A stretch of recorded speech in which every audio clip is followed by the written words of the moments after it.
Pada kesempatan yang mulia ini, izinkan saya selaku khatib mengajak pada hadirin sekalian, marilah kita senantiasa meningkatkan keimanan dan ketakwaan kita kepada Allah Subhanahu wa taala. Takwa dalam arti senantiasa berupaya dan berusaha untuk selalu menghadirkan Allah Ta'ala dalam setiap situasi dan kondisi dengan cara senantiasa berzikir dan berdoa, memohon pertolongannya dan bermunajat kepadanya, sehingga akan menimbulkan ketentraman dan ketenangan dalam setiap kehidupan kita.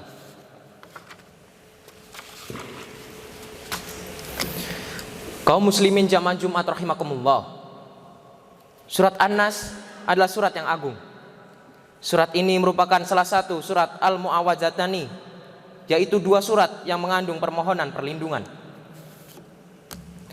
Ada sebuah kisah yang insya Allah bisa kita petik manfaatnya dari surat An-Nas ini.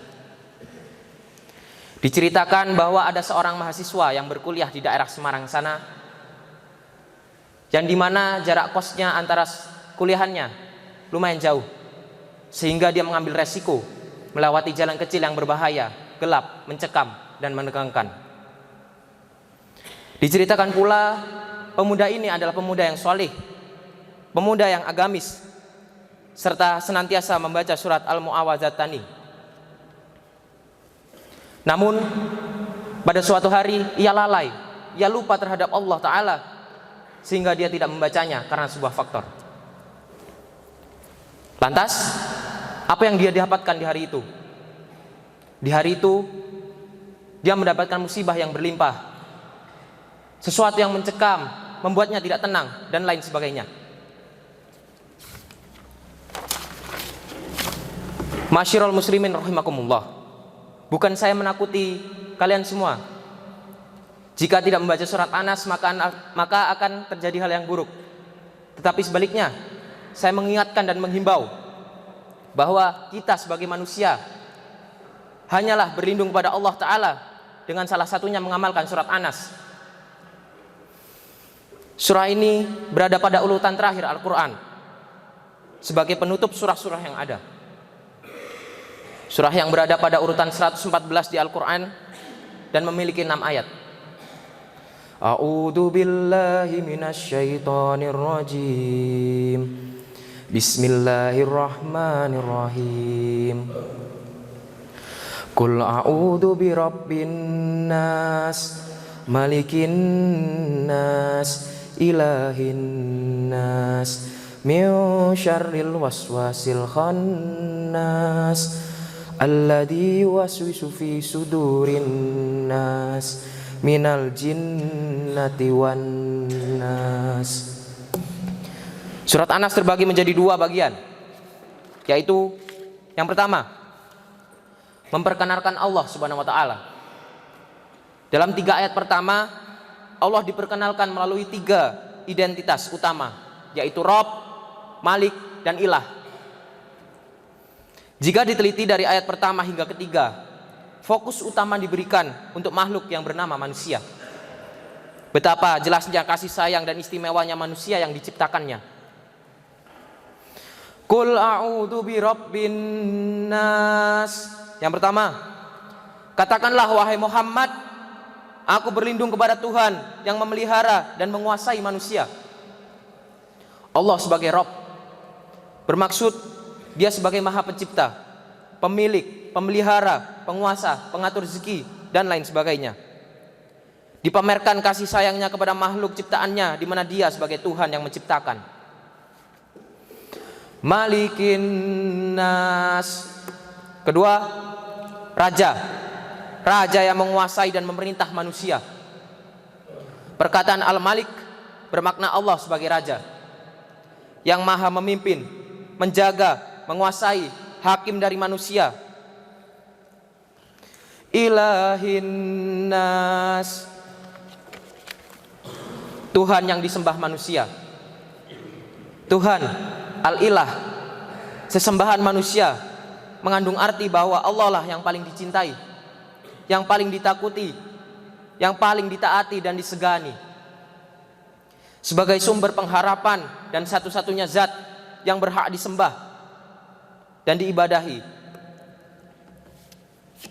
Bagian kedua, hakikat syaitan.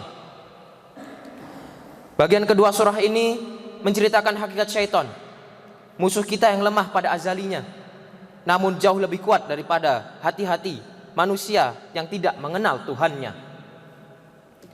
Syaitan tidak mampu berbuat kerusakan, melainkan membisikkan kalimat-kalimat jahat serta melemparkan hasutan-hasutan pada hati manusia yang mudah lupa akan Tuhannya. Seterusnya, manusia sendiri yang terpengaruh lalu melakukan kerusakan dan kehancuran di muka bumi ini dengan tangannya sendiri. Min syarril waswasil khannas. Yang keempat, dari kejahatan syaitan, pembisik yang biasa bersembunyi. Makna al-waswas adalah bisikan, dan al-khannas adalah yang betul-betul tersembunyi, samar, mundur. Alladzi yuwaswisu fi sudurin nas. Yang kelima, yang membisik kejahatan ke dalam hati manusia. Syaitan selalu berupaya menghembuskan bisikan perasaan was-was kepada manusia. Mereka mengasihani kebatilan sedemikian indah dan menarik sehingga mengubah kebenaran dengan segala yang buruk, sehingga seakan-akan yang batil itu nampak benar dan yang benar nampak batil. Minal jinnati wan nas, yaitu dari golongan jin dan manusia. Seterusnya, Allah mengingatkan kita bahwa yang melakukan bisikan ke dalam hati manusia bukan hanya jin, tapi juga manusia. Manusia yang zalim pada manusia lain, pengumpat, pemfitnah, yang tidak pernah kenyang memamah daging saudara sendiri, serta mereka yang tenggelam dalam hawa nafsu.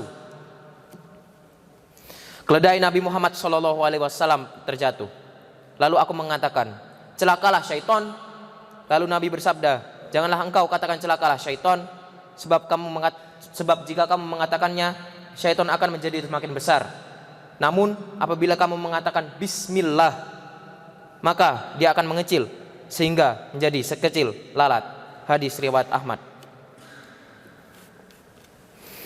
Maka dari itu, kesimpulan yang bisa kita tarik dari khutbah ini adalah kita sebagai manusia hanya berlindung pada Allah Ta'ala, salah satunya dengan cara membaca surat Anas dan yang lainnya.